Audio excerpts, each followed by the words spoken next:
All right, welcome to The Explainer. Today, we are diving deep into a really crucial and honestly often debated part of modern data architecture. I'm talking about the silver layer. You can think of it as the unsung hero that takes all that raw data chaos and turns it into reliable information. We're going to break down exactly how it pulls that off. So here's what we've got on tap. First, we'll cover the basics. What is the silver layer?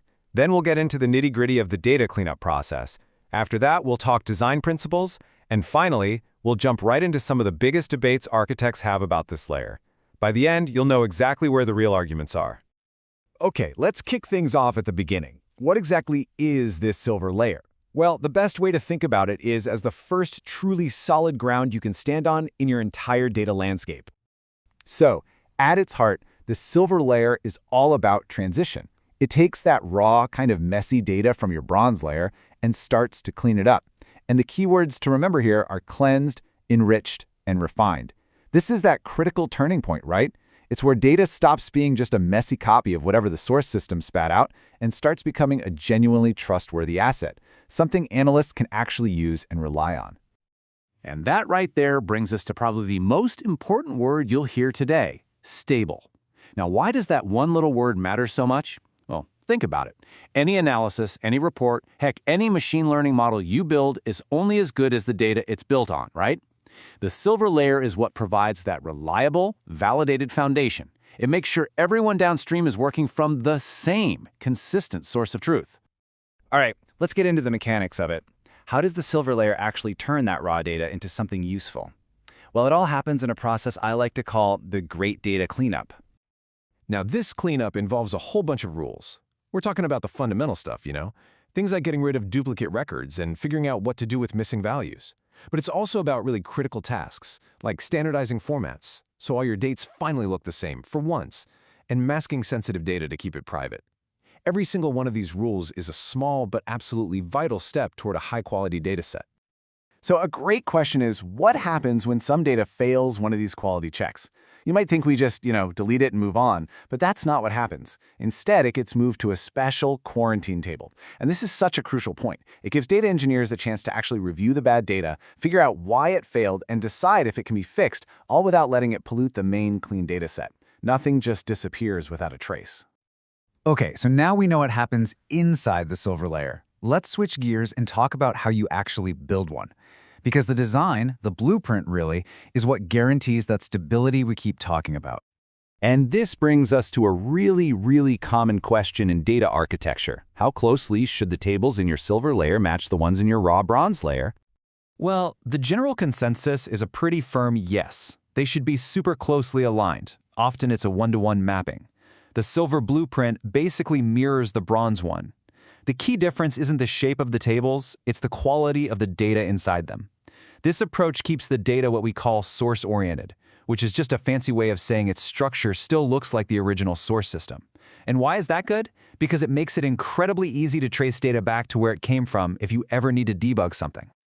And this leads perfectly to another core design principle.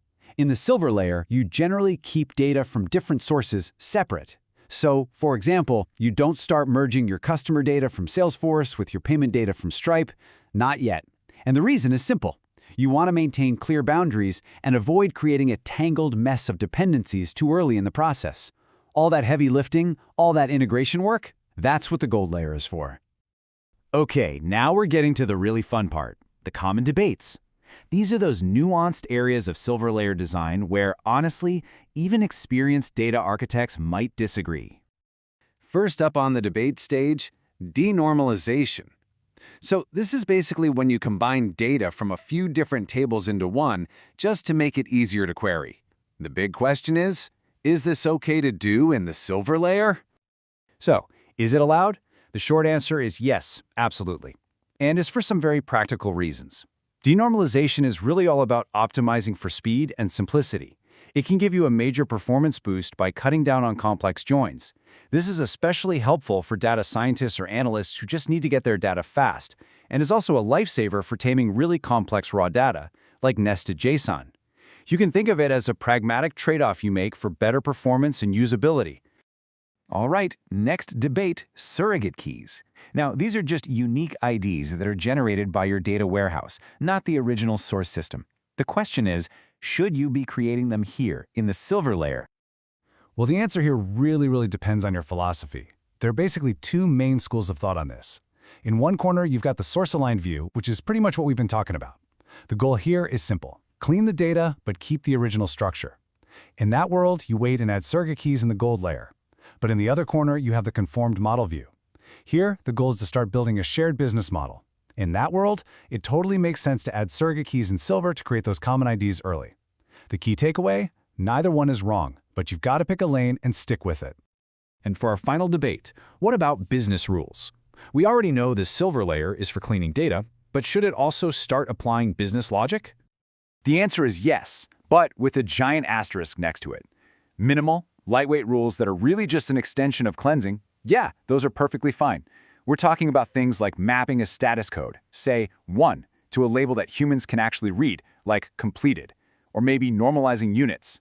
But the complex stuff, like heavy aggregations for a specific report or logic that drives business decisions, that needs to wait for the gold layer. That's what gold is designed for.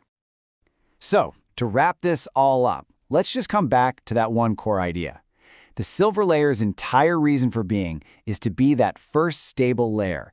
It's the clean, refined, and trustworthy foundation that makes everything else, all of your downstream analytics, from BI dashboards to AI models, not just possible, but actually reliable. And that brings us to our final question, which is really one for you to think about. Now that you have this blueprint, just ask yourself, how would having a truly stable, truly reliable data layer change the way you and your team work? How would it change your day-to-day? Something to chew on. Thanks for joining me.